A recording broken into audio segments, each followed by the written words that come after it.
Assalamualaikum warahmatullahi wabarakatuh. Wa qala sahibul zubat awalun wajibun ala al-insan ma'rifatun ilahi bistigan. Hadirin yang dimuliakan oleh Allah, kalau kita baca kitab Zubat fikih, pertama-tama yang dibahas adalah tentang keyakinan. Awalun wajibun alal insani ma'rifatun ilahi bistigani. Wajib pertama kali sebelum belajar ilmu-ilmu yang lain adalah ilmu keyakinan. Meyakinkan bahwa tiada Tuhan selain Allah, la ilah. Ternyata hal ini tidak hanya kita disuruh yakin terhadap keagungan dan kebesaran Allah. Seseorang tidak akan bisa melihat bila tidak ada mata,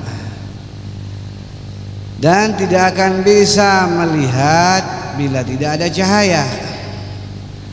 Maka mata dan cahaya adalah pelantara untuk melihat. Begitulah junjungan kita Nabi besar Maulana Muhammad, dan mereka para aulia-aulia Allah salihin, guru-guru kita adalah pelantara agar kita kenal kepada Allah Subhanahu wa taala.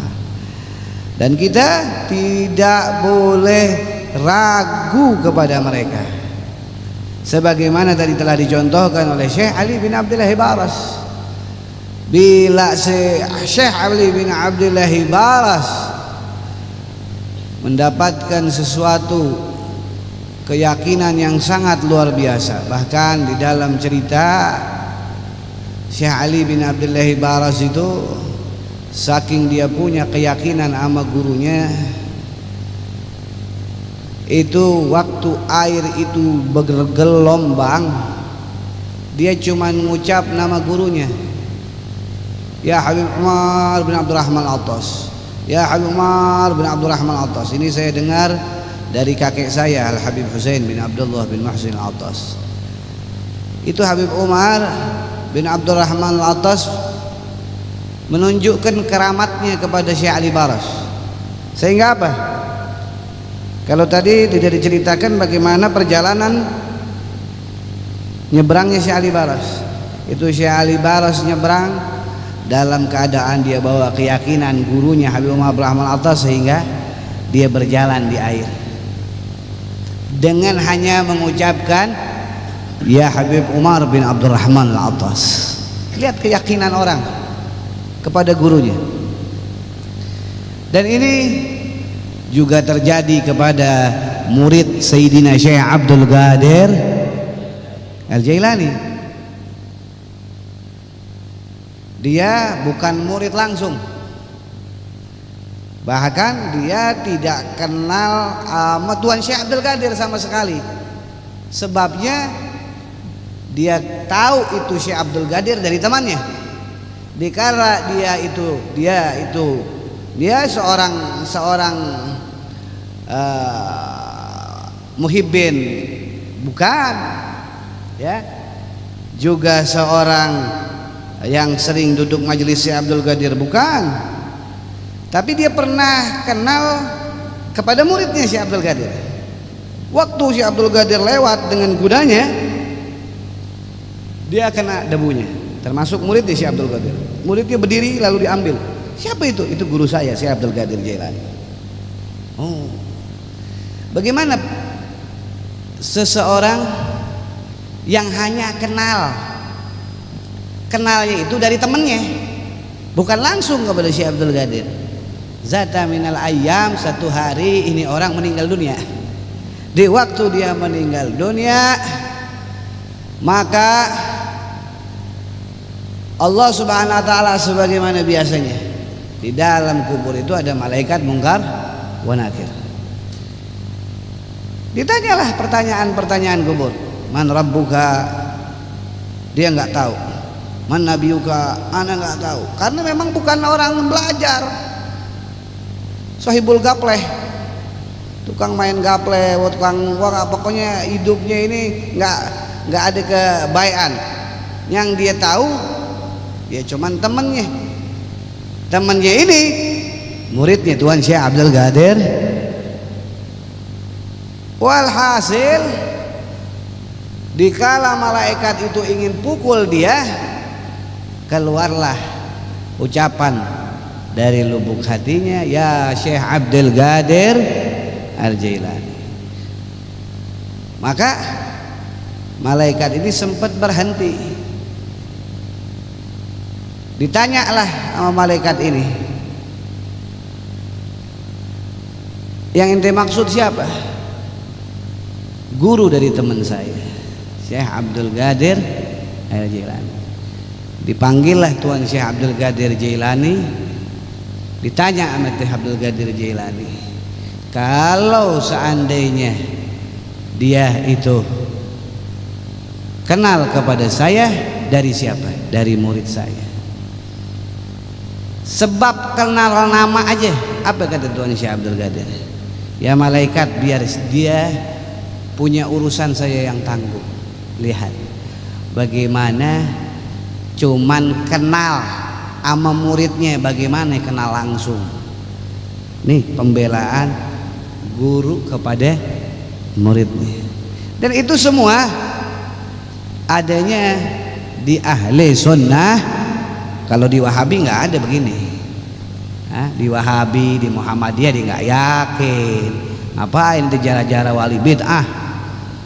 Muka ente bid'ah nggak ada zaman Nabi.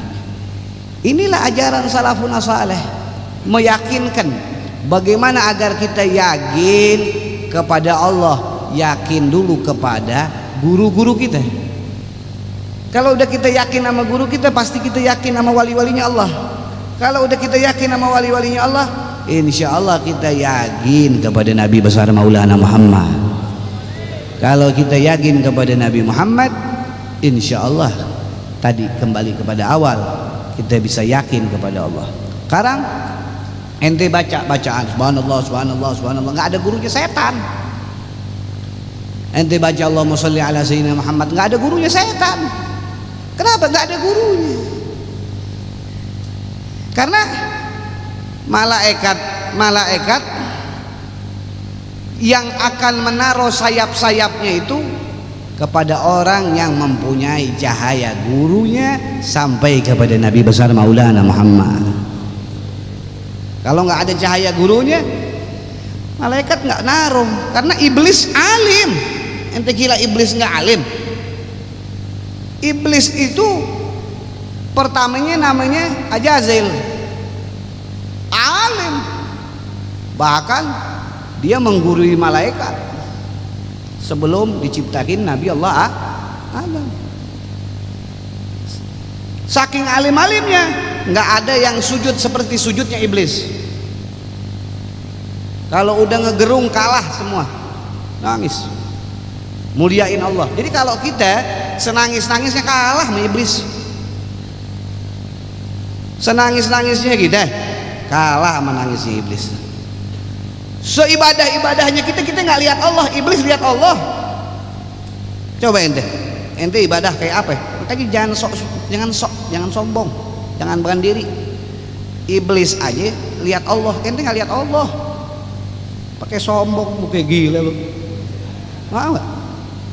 Iblis ngelihat Allah, iblis ngelihat sorga, ente belum ngelihat sorga, udah mau sombong, kan main. Dijebein nanti sama iblis, begitu. Tapi ingat, iblis dilaknat, jangan sampai kita dilaknat. Sebabnya apa? Sebabnya dia itu jealous. Jangan punya jealous dah, enggak? Jealous itu jadiin hasut, sombong, bangga diri, ujub. Itu yang ada pada siapa? Pada iblis. Sebab jealous doang. Ya Allah katanya, aku diciptain dari api, Adam tanah, PA ini. Masa anak mesti nyembah sama dia? Mulia aneh dari api. Lihat karena sabab jealous. Tapi Allah marahnya karena apa? Karena dia nggak patuh. Allah bilang, sujud wahai para malaikatku dan semua makhlukku yang pada saat itu ada, illa iblis, kecuali karena wastakbar, mereka dia sombongin dirinya. Marah Allah kepada dia sebab nggak patuh. Sebab nggak patuh Allah marah. Sebab nggak patuh apa? Karena jelas. Sebab marah apa? Karena nggak patuh. Jadi semua ada sambungannya. Jangan pernah jelas, temannya iblis. Kecuali jelas yang satu, kita pengen lebih baik ibadahnya. Lihat orang ya tahajud tiap hari, kita pengen kayak dia. Wah, masya Allah tuh orang, boleh jelas yang begitu. Wah, dia sedekahnya luar biasa. Kita pengen lebih dari dia, boleh jelas yang begitu.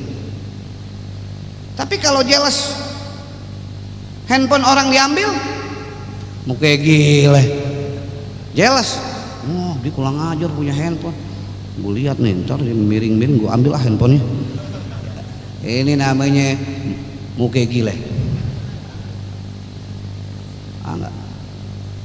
Nggak boleh begitu. Hasut tuh namanya. Tuh dia handphonenya baru. Ntar kita jual, kita bagi dua. Gimana caranya? Lu ambil tuh handphonenya. Hasut, ngajak-ngajak. Iblis ngajak-ngajak Siti Hawa biar keluarin Nabi Allah Adam. Jadi kalau orang ngajak-ngajak orang nggak bener, ajak temennya iblis. Jadi kalau ente diajak-ajak nggak benar, diajak-ajak ente jauh sama habaib, jauh sama guru, jauh sama kebaikan, berarti ente mau dijadiin temennya, jangan jadi teman iblis. Nih saya kasih tahu sama antum. Lihat Nabi Adam nggak bakalan dia mau, dia tahu iblis siapa, nggak goyah. Tapi yang dibujuk siapa? Yang dibujuk Siti Hawa. Emang gara-gara perempuan semua. Hawa. Katanya Hawa, kan yang disuruh Nabi Adam, ente pan enggak, ente mau abadi nggak di sorga, makan ini buah holdi. Udah dimakan sama Siti Hawa. Kalau Nabi Adam sayang sama ente, pasti dia makannya buah. Kalau enggak dia nggak sayang, setengah-setengah sayangnya. Iblis tuh, iblis. Enggak. Kalau ada perempuan ngajakin, bang, kalau sayang beliin saya handphone dong, iblis. Lagi ngajarin ente. Bang, si Anu punya rumah, bang, si Anu punya mobil. Kalau abang sayang sama saya, bikinin dong rumah kayak dia, bikinin mobil kayak dia. Kalau enggak, abang nggak sayang sama dia, iblis. Hakikatnya Siti Hawa, tapi udah kebujuk sama iblis. Jangan sampai, kita harus tahu mana yang bakalan bikin ridha Allah, mana yang bakalan jauh dari Allah Subhanahu wa taala. Apa sih? Kalau yang di sorga aja Allah usir, bagaimana yang di dunia? Di sorga apaan aja ada, sebab satu, enggak taat, diusir sama Allah Subhanahu wa taala. Sebab enggak taat itu kenapa? Ngikutin iblis daripada ngikutin omongan Allah. Ente nikmatin, kata Allah, ya Adam, ini semua yang ada di sorga kecuali jangan deketin ini pohon. Apaan ada? Bidadari yang cakep-cakep ada. Ente lihat perempuan paling cakep kalah. Kenapa Anda bilang kalah? Gak bisa ngaca di kakinya dia, tetap aja kakinya bau asem. Benar nggak? Secantik-cantiknya perempuan, kalau dia pakai kaos kaki asem, nggak wangi, nggak, keteknya bau tetap, nggak ada yang wangi secantik-cantiknya, mbak. Tapi surga sejelek-jeleknya bidadari, kakinya bisa kelihatan muka ente. Bagaimana pahanya? Pikirin sendiri. Kakinya tuh, mbak. Itu balasan buat orang yang benar-benar cinta sama Allah dan Nabi Yuna Muhammad. Makanya ente kalau masalah dunia, ya ibarat kata itu diputusin pacar sama dunia kecil. Nah enggak, secantik-cantiknya bokos kaki. Benar enggak? Nah iya, secantik-cantiknya keteknya tetap. Kalau udah dia pakai apa namanya, Rexona, dia nggak pakai 3 hari, bau ketek. Asli bau ketek. Ente cium ntar, sesedap-sedapnya tetap ente Allah yahfa'at dalam hati. Ente bilang gimana bang rasanya? Gimana rasanya? Alhamdulillah enak. Tapi hati Allah yahfa'at. Auzubillah, kok baunya auzubillah begini ya? Gitu pasti. Jangan itu. Perempuan nggak bakalan dideketin sama suaminya kalau bau jigong. Makanya dia rapi, gosok gigi ini segala rupa. Sekali dia makan jengkol nggak gosok gigi. Lagi mau nyium ente, Allah jadik. Kalau laki-laki masih serodot terus sama perempuan. Tapi kalau perempuan dilihat dulu, ada wanginya. Udah, lu kan kucing garong semua. Baru diserobot kan begitu. Nah itu. Jadi jangan kebujuk yang namanya sementara. Yang kebujuk namanya sementara rugi. Yang di sorga aja dikeluarin, semua Allah bilang nikmatin, kecuali jangan deketin di pohon. Dideketin juga, makanya Allah marah karena nggak taat. Sebabnya apa nggak taat? Bujukan orang perempuan. Hei perempuan yang mendengar di sini, ya lihat YouTube saya. Ingat, zaman corona pada susah orang, jangan susahin lagi. Ingat. Jadi antum itu mesti didik diri antum biar kuat, nggak kebujuk sama teman, nggak kebujuk sama harta benda, juga nggak kebujuk sama orang-orang yang ente sayang tapi ngejauhin ente sama Allah Subhanahu wa Ta'ala. Udah kata Allah jangan deket-deket, paham nggak? Nanti kalau deket-deket ente keluar. Nabi Adam prinsip, tapi bujukan mesti move on dong, move on. Jangan itu lagi. Paham nggak? Move on. Paham nggak? Udah. Masa ngintip lagi. Paham nggak? Jangan. Kalau udah mata dibersihin ngelihat ulama, ngelihat habaib, jangan dilihat lagi tuh. Tuh yang di handphone jangan dilihat lagi. Udah stop. Apaan? Tanya sama diri ente masing-masing. Ente yang tahu. Udah. Enggak BP handphone sih, masya Allah, alhamdulillah. Ente yang tahu. Ente yang naruh, ente yang tahu channelnya. Makanya jangan bikin rusak diri ente pakai tangan ente. Bima kasabat aidihin nas, pakai tangan ente sendiri, bukan tangan Allah kasih yang terbaik. Ente punya handphone dikasih rizki sama Allah, dikasih apa? Motor, dikasih mobil, kasih rumah, kasih duit, cuman pakai buat jalan yang baik dekat sama Allah. Jangan punya handphone yang ditelepon dia lagi. Astagfirullahaladzim. Udah dia nggak apa-apa.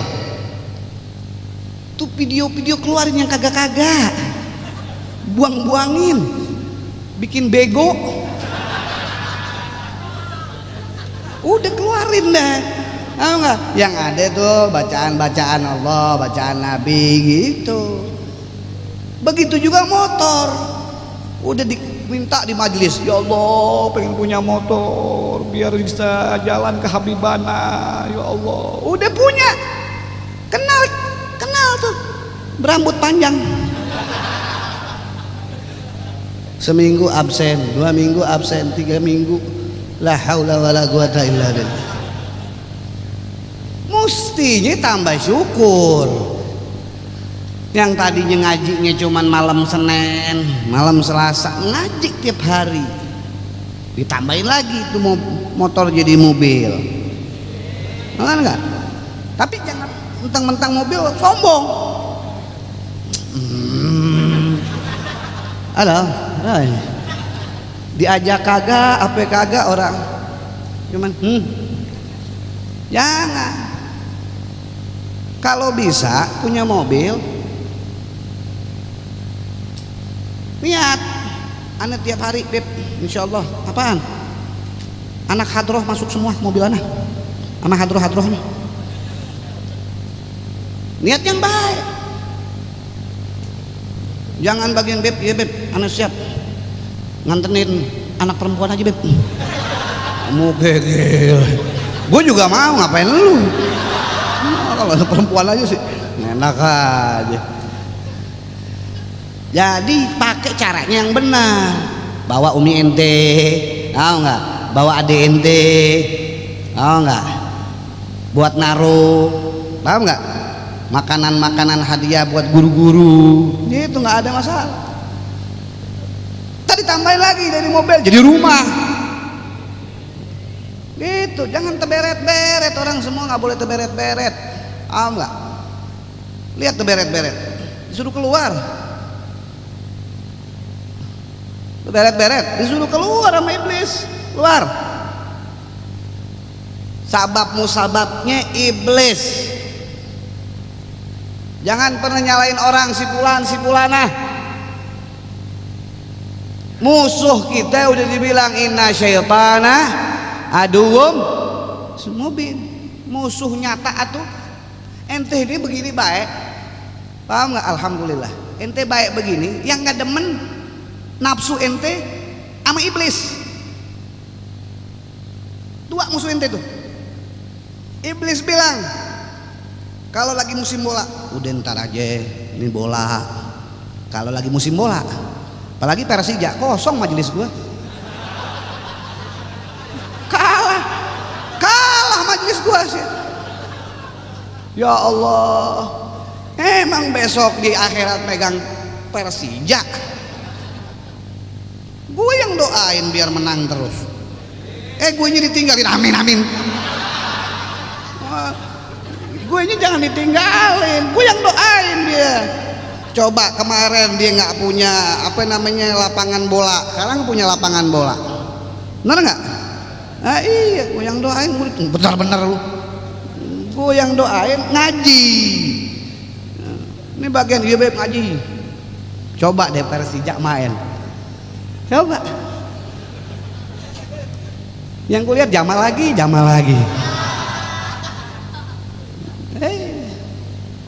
Makanya orang itu mesti apa? Orang itu mesti punya keyakinan. Jangan berubah keyakinan kayak Syekh Ali bin Abdullah Baras tadi. Kalau ente mau semua apa yang ente pengen, maka ente jangan ikutin dua itu. Satu, nafsu ente. Yang kedua, Setan ngajakin ente pasti jauh sama Allah Subhanahu wa taala. Nafsu ngajakin ente putus asa. Coba kalau ente ngikutin nafsu, kata nafsu nggak apa-apa, sekali aja sekali. Kher kan begitu. Ntar ente buat lagi, nyesel lagi. Aduh, astagfirullahaladzim. Setan masuk, lu nggak diampunin, dosa lu gede-gede. ini udah lu tambahin aja, udah minum sebotol tambahin 2 botol tuh. Karena orang putus asa gampang, orang putus asa itu gampang berbuat jahat gitu. Sebabnya apa ya? Nafsu. Jangan pernah putus asa.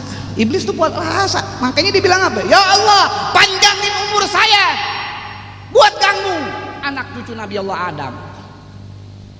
Karena putus asa dia, disuruh keluar. Yang tadinya mukanya paling ganteng, iblis paling ganteng mukanya. Ajazil, bukan iblis, Ajazil. Dirubah namanya dari Ajazil jadi iblis. Ganteng mukanya. Sayapnya luar biasa, berwarna-warni. Bahkan jenggotnya luar biasa, matanya lentik. Dirubah sama Allah. Berbulu badannya semua, muka-mukanya berbulu, becaleng, bertanduk, hidungnya ada apinya, kukunya panjang-panjang. Nah, orang yang mau berteman sama dia, fadol. Ya, anak kasih Fatihahnya. Tinggal ente amainin ya, biar jadi teman iblis, mau nggak? Nah, makanya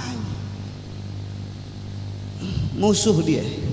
Makanya dibilang panjangin umur aneh ya Allah buat gangguin anak cucu Nabi Allah Adam. Supaya apa? Matinya suul khotimah. Matinya suul. Ente udah ngaji dari SMP, SD, SMA dekat Habibana. Udah kawin nggak ngaji-ngaji.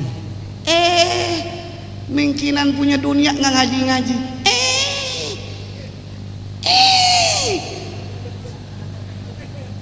Melotot deh matinya.